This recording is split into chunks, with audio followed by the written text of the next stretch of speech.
Lane Technical is the high school, by the way. Thank you, Jim.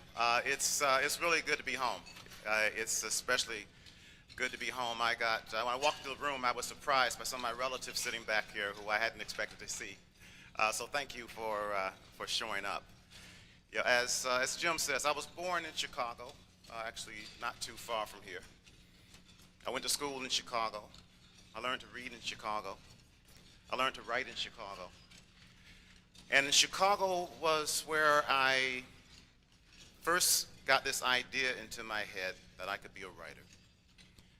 And that process is a long process. I won't even try to describe how that happened, but I will describe the moment in my life when I really was knocked away, bowled over by the power of words.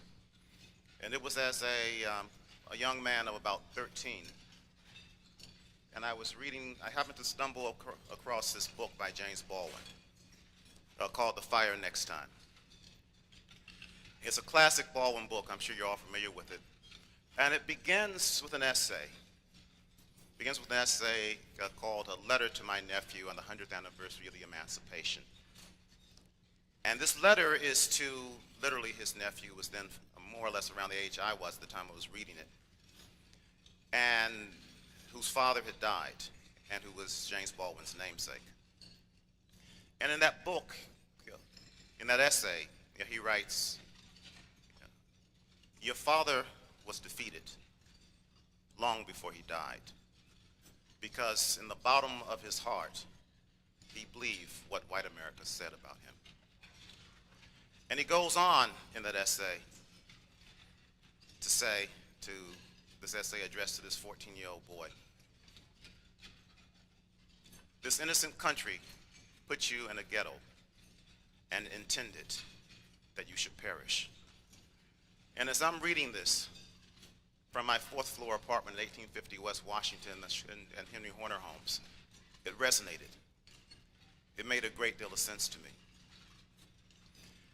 What resonated even more was where he went after that point in the essay, where he says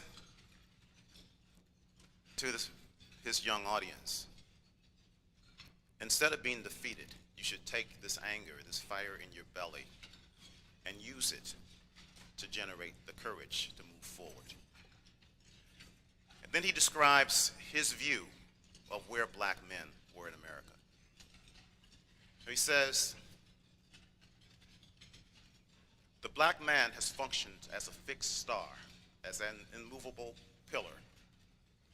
And as he moves out of his place, the heavens and earth are shaken to their foundations." It was a prophecy. And I think, my God, how far we've moved out of our place. When he wrote that, we had roughly 1/4 as many black men graduating from college as we have now. When he wrote that, it was inconceivable that black men could be heading major corporations in white corporate America. When he wrote that, it was inconceivable that a son of Kansas, Kenya, and Chicago could be focused on becoming the first black president of the United States, perhaps.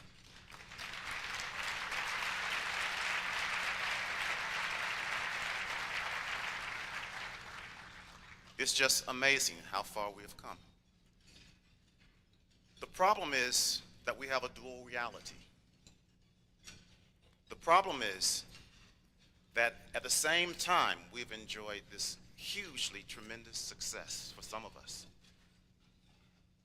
So many people have not been able to share in it. We live in an age where over 50% of the 5.6 million black boys in this country live in homes without a father. We live in a time where among those who drop out of school, 3/4 of them end up at some point in their 20s arrested, incarcerated.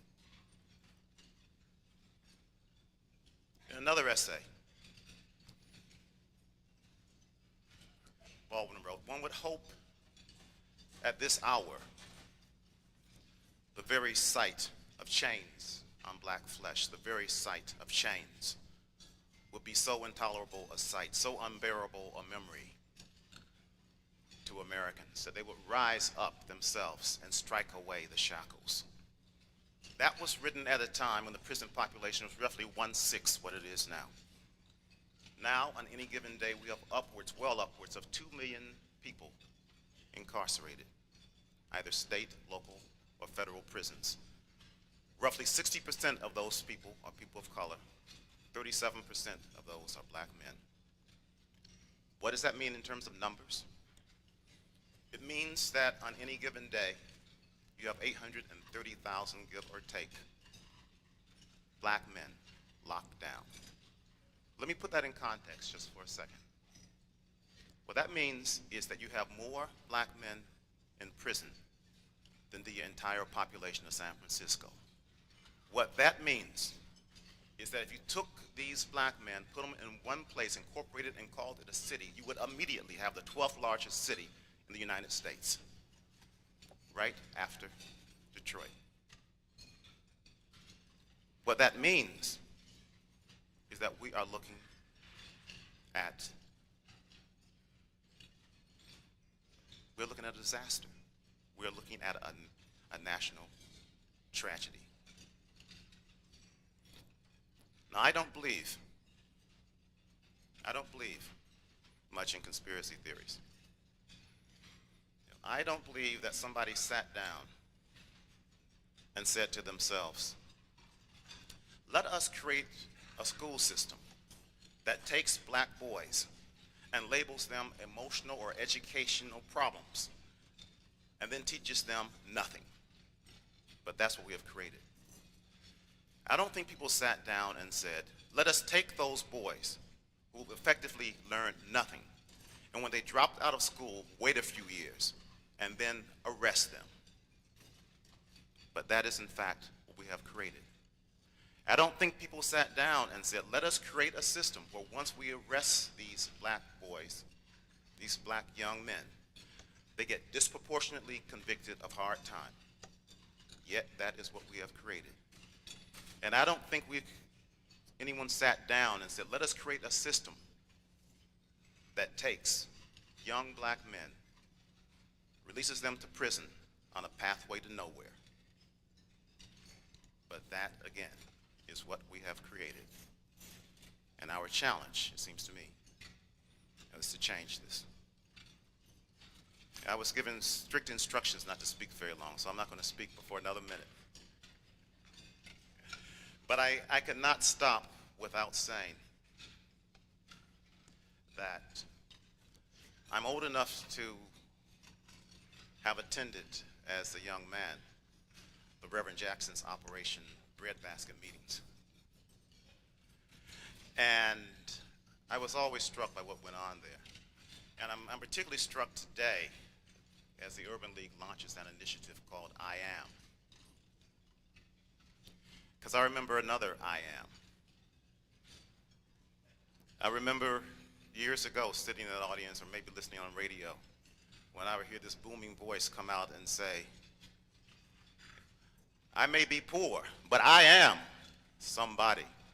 I may be black, but I am somebody. I may be on welfare, but I am somebody. I may be downtrodden, distressed, dispossessed, but I am somebody. I remember that very well. And it seems that our challenge remains today.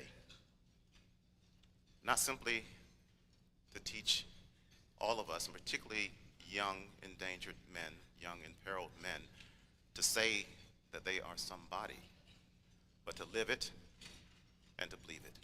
Thank you.